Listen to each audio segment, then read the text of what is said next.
back to the Draft FC podcast, the podcast website and YouTube channel dedicated to all things official Draft FPL. My name is Mitch and I'm your host for the first Gameweek preview of the 25-26 season, looking at the GW1 fixtures finally. Now, as it stands, my main league hasn't even drafted yet. So I'm recording this early Thursday afternoon. Our main draft is 5 or 6 hours away. So for me personally, it feels a little odd to already be talking about waivers, adjusting your team, that kind of post-draft strategy, because although I have done a couple of drafts already, I don't feel like I'm really into the season until that main draft has happened. And I'm sure a lot of you can relate to that, because I'm sure many of you end up in all sorts of draft leagues, but there's usually that one, maybe two leagues that really matter, either because you've known the fellow managers for a long time, or because there might be a lot of money riding on it. So yeah, so I've got that to look forward to later on. Obviously, I will share that draft board at some point this evening. Have no idea when I'll get home later on. There is a waiver window before game one. I know it's a common question that comes up. Obviously, for us, we're drafting pretty much as the waivers are being processed, rightly or wrongly. Maybe we'll delay it 15 minutes just to give FPL a bit of a chance of working. But for those of you who have already drafted, which say will probably be the majority of you listening, then there is a waiver window, 6 o'clock, Thursday the 14th UK time, in the usual manner. So for those of you that have never played draft, never had a waiver window before, basically you can pencil in some changes, and the manager who drafted last in your league, regardless of the size, so if you're in an 8-team league, the manager that had the 8th pick will get the first priority this week, and then it'll go up the draft order and then back around to the bottom again. So it doesn't snake. It'll go 8th up to 1st, and then it will jump back down to 8th position. It'll do the same regardless of how big your league is.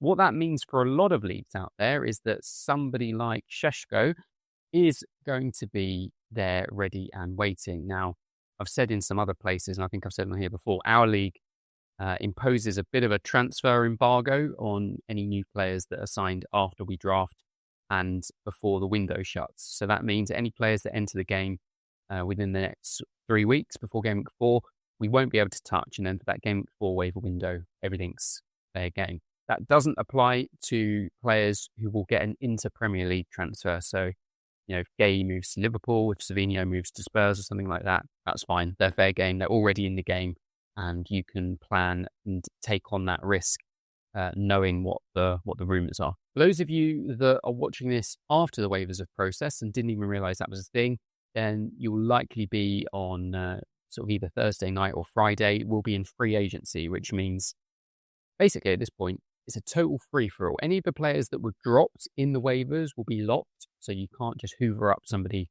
that one of the other managers dropped until next week. But anyone else who hasn't been touched, who you want to kind of move in and out of your team, you can do so at will. But obviously, you're going to be left with the dregs because all of the hot property will have gone on the waivers. So because of the amount of content that's been put out over the last couple of weeks and the amount of work that goes into responding to messages, responding to queries and stuff, this isn't going to be the most in-depth sort of stereotypical game preview that you might be familiar with in the past. So usually I would split between main picks and hidden gem picks, but because really all of the roster percentages at the moment are just based on draft day, kind of feels a little bit silly to do that. I am going to try and give this a bit of a post-draft day slant, because that's where most of you will be looking at. And hopefully many of you will have been planning for Game Week 1 on draft day, but I know many of you may have been left with a squad trying to now pencil in a starting 11 for Game Week 1 and are not totally satisfied with who you've been left with to actually start in Game Week 1, because that is very important and you want to get off to a good start. So yeah, there could be lots of players, and I'll mention a few that I can see from the percentages later who I feel probably were overdrafted. So if you're carrying some of those players in your team, then it could be easy drops for some of the options that we'll discuss later on. So without further ado, let's jump into it.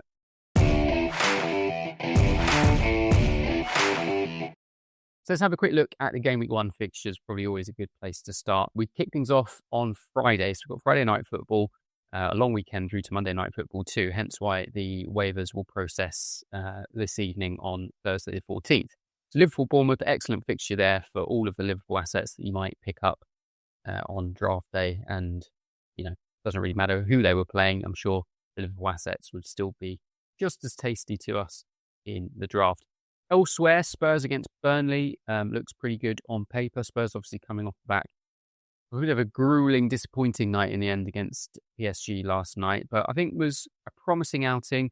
I put out a tweet earlier saying that I wouldn't read too much into that formation in terms of how we're likely to set up week in, week out. I think that was a pretty specialised gimmick of a setup, should we say, for PSG, which I don't think PSG would likely have been preparing for.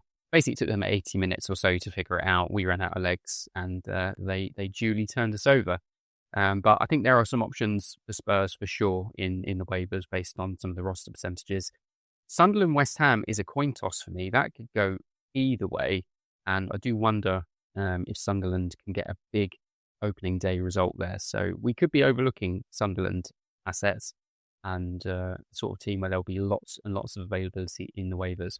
On Sunday, Chelsea at home to Palace stands out. Forest against Brentford also stands out. And then that Monday night game, Leeds against Everton. Again, Leeds will be hoping for a big first outing at home under the lights. The nation watching live on Sky. But I think Everton are definitely stronger and getting stronger with the moves that they're making. But they do have a couple of injuries, which will open up some waiver possibilities. Branthwaite and potentially Mikalenko could be missing out of their defence. So it does open up avenues for other players to come in who will play. Equally, you may just want to avoid their defence altogether if they're sort of down to half of their full strength back four. Quick look at some key injuries and suspensions. These are not necessarily all new, but could have just been ones that bypassed you. Some of the older ones, like particularly Martinez at the top of the list here, who's suspended, will be flagged in the FPL game. So if you did draft him, you should be made aware of that. Rodgers for Villa has got a slight ankle injury. It may rule him out for their game this weekend at home to Newcastle, but possibly no more than that. So shouldn't really affect what you do with him. Certainly do not go dropping him and don't go changing your draft day valuation. Colwill, ACL injury, which is bad news for the Chelsea defence, does open up doors for others if they don't make another signing. Robinson for Fulham looks like he's going to be out for around a month, potentially till the September international break. So we'll likely see Tete and Castagna playing at fullback on opposing sides for Fulham. So yeah, I know he's someone that's been quite popular on draft day. I'm quite low on Robinson. I'm slightly lower on the Fulham defence overall this year because I just don't think they're going to have quite as good a defensive season. So for me personally, if I'd picked up Robinson on draft day and was struggling with my starting 11, I wouldn't feel too bad about dropping him. Beal for Leeds is suspended, but very low roster percentage, and rightly so. Gravenberch is suspended from ascending off at the back end of last season.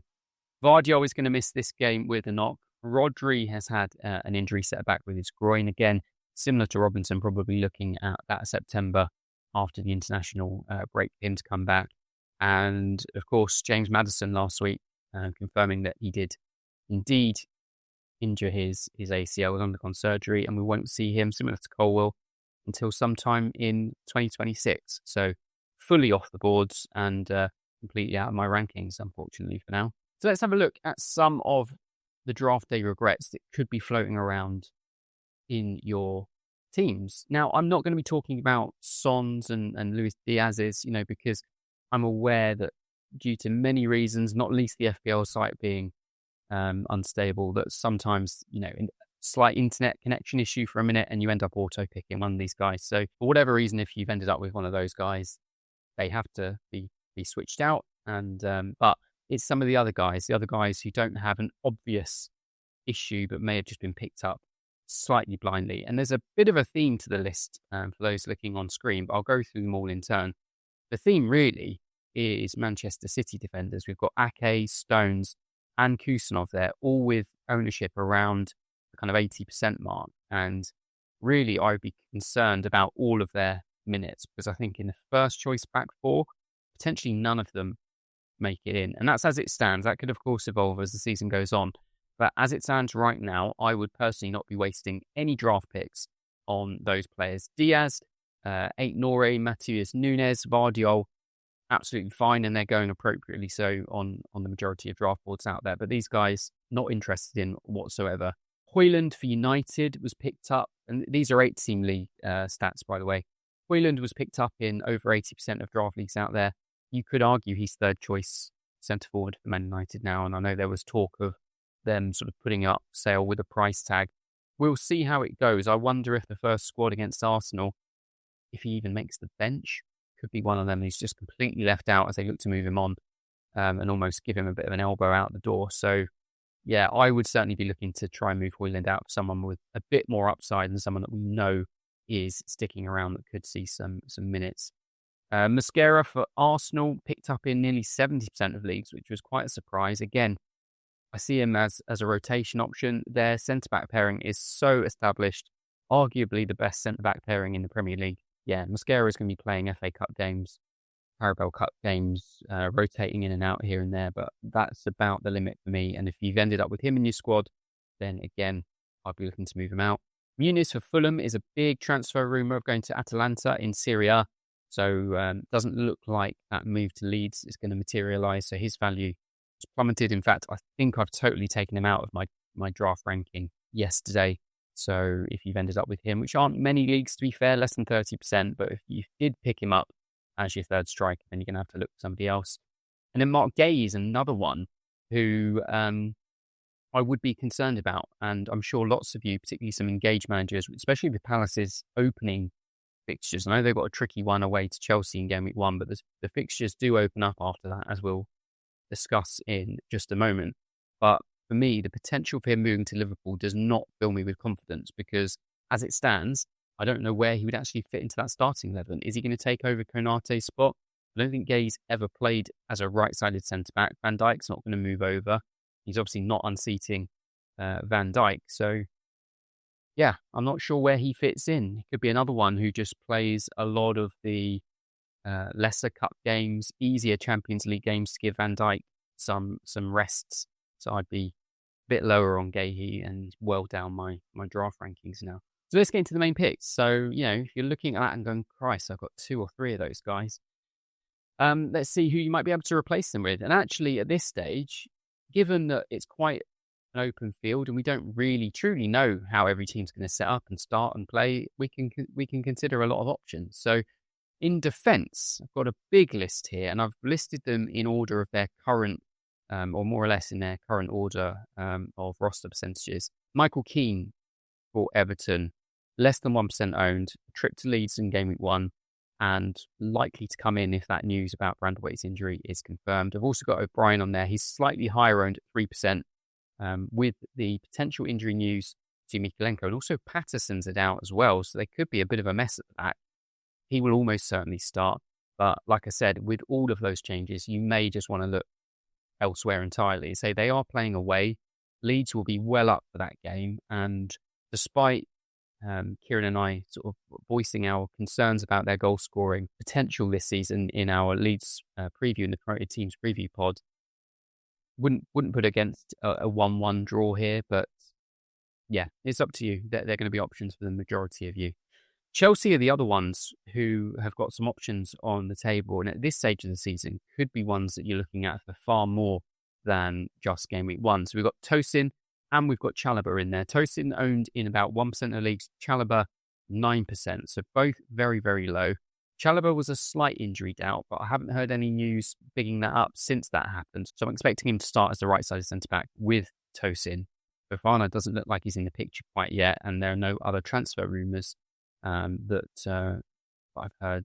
There is a possibility that Hato could play as a left centre-back. I think that's less likely. So these are great short-term shouts with also the potential that they could evolve into a bit more medium and longer term too. Jed Spence is an interesting one, just 2% owned. Spurs have got a home game against Burnley, and this is exactly the kind of player that I think gets undervalued on draft day as a sort of very late round 13, 14, 15 pick, because it's not a player that you're probably too interested in for having for the season. He's arguably not even first choice in the team, but with the doggy out and with that fixture, he's a player that I know is going to shoot up in the ownership stats because of teams looking to bring him in and waiver him in. He played very Played as a wing back against PSG the other night. Looked really good. Probably wasn't found enough times. He got free and was trying to really get his neck ahead, but just wasn't sort of given those enough through balls really to pick him out. Against Burnley, though, where I said you would expect Spurs to be playing a lot of that game in Burnley's half, he could be playing almost as a left winger, overlapping with whoever it is that starts as the actual left-sided attack of Spurs. So, yeah, he's a player I like the look of, and maybe one I'll have my eye on for a late draft pick tonight. Diouf for West Ham is a popular one. He's popular in the main game. I think he's getting increasingly popular as drafts are happening. So he wasn't really in any drafts a week or two ago, but the more drafts that are happening, his roster percentage is just creeping up and up and up. Trip to the Stadium of Light against Sunderland.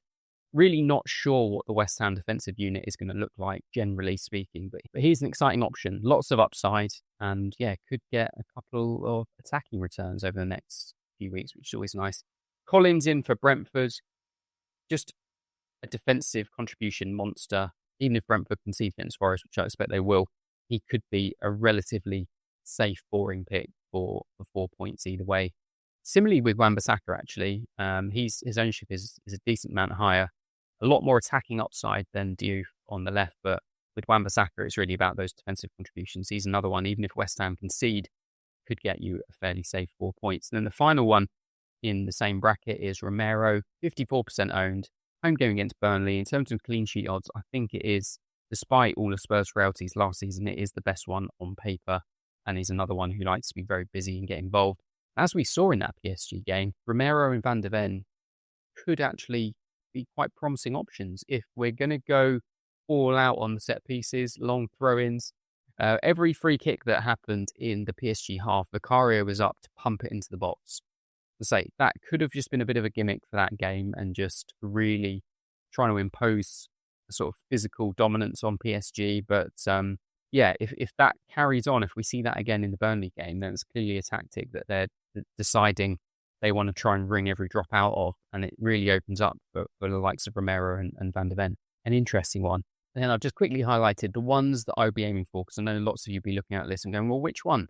I think if you're looking on the longer term, Chalobah is the star man out of this list. And if you're just looking for relatively short-term punts, then Jed Spence and Diouf are the ones I'd be looking at.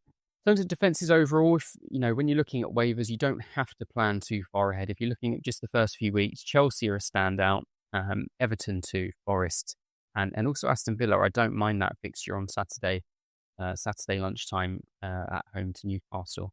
The other thing I often do, and I normally will do this as part of my pre-season content, but I didn't do a positional breakdown this year, is looking at defensive pairings, because, you may come out of the draft with a Spurs defender. Maybe you've got Porro. You may come out with Munoz. I'm sure lots of you will have Murillo, Milenkovic, those kind of guys. It's looking then to complement someone like that with a rotating defender, someone who's going to be fairly low owned, and it's not necessarily a defender, but more a defense in general. So you don't have to target a specific player. You can just target the whole team, so that when one player has a bad fixture, the other team has a good fixture, and so you can just move those players in and out. Sometimes it'll overlap and they might both have a good fixture, but I've basically put on screen here some of the teams that I like the look of with the pairings. So a couple to pair with Spurs are Palace and Bournemouth.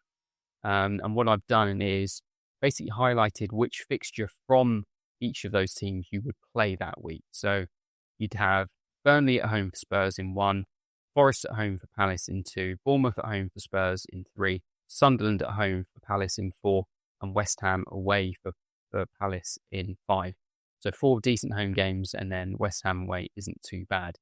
With Bournemouth, you get Wolves at home in 2, Brighton at home in 4, and Newcastle at home in 5. So if you're someone that really prefers home games, then that's an option, and you should very easily find a Bournemouth defender in your waiver pile. Forest are the other one. Again, they pair nicely with Palace too. So you could end up with Brentford at home, Forest at home, West Ham at home, Sunderland at home, Burnley away. And I've put a star next to that one. That's possibly my favourite out of all of the pairings on the list. Forest with Bournemouth also goes quite well. Brentford at home, Wolves at home, West Ham at home, Brighton at home, Burnley away. Then getting away from them, so Fulham and Wolves, you could pick up 1 or 2 from either of those teams if you really wanted to. A couple of meh away games, Brighton away, Bournemouth away, Then you get Everton at home, and then you get the double Leeds at home in Game Week 4 and Game Week 5 for Fulham and for Wolves.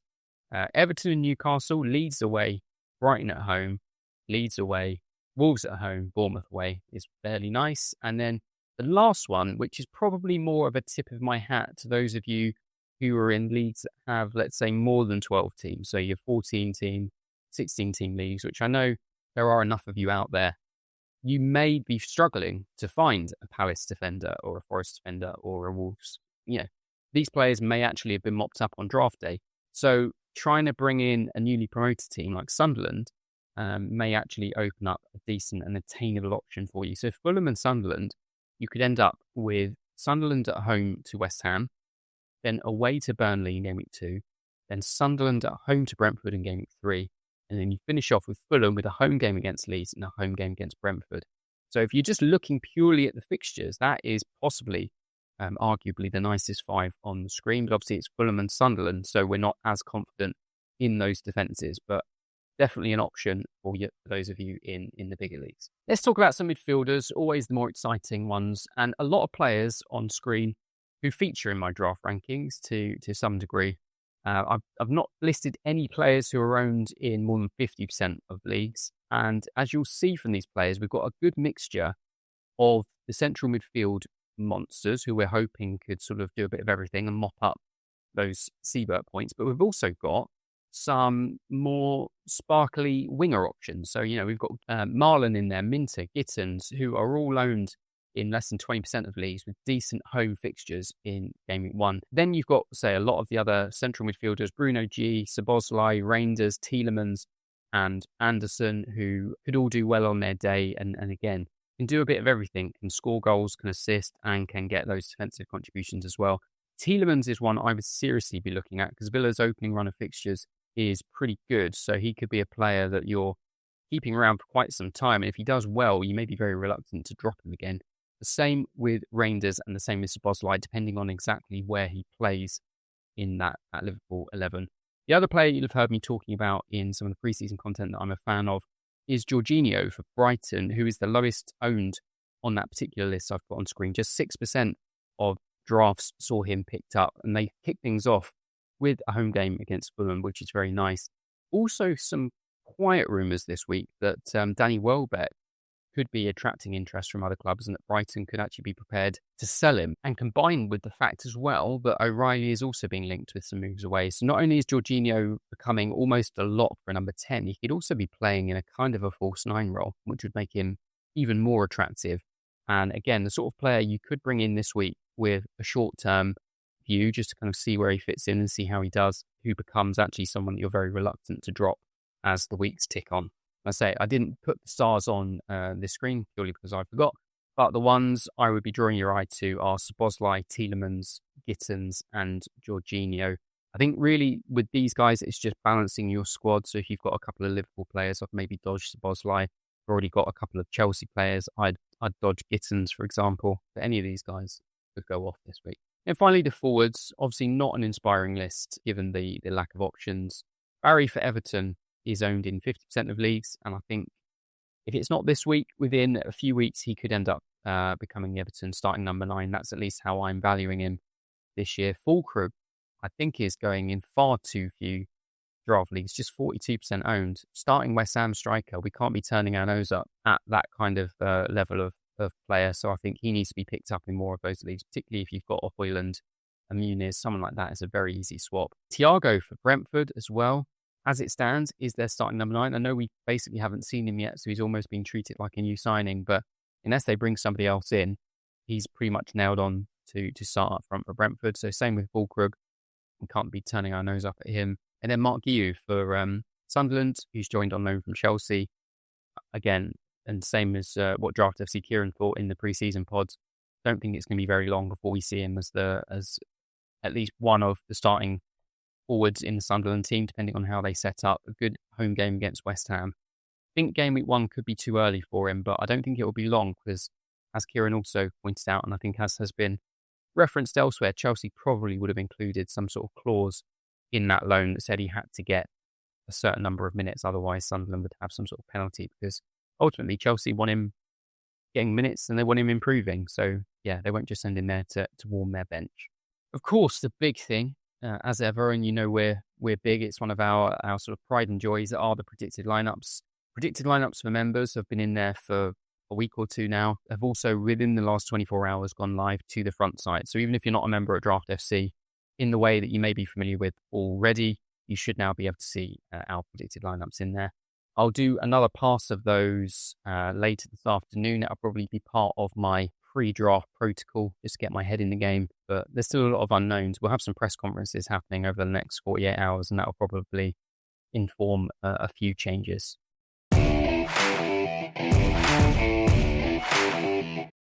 So that'll do for now. Thank you for sticking around and listening. If you enjoy the content, if you have been enjoying the content, then give us a thumbs up and click the subscribe button. If you're listening on the audio, then give us a follow on whichever platform you're listening on.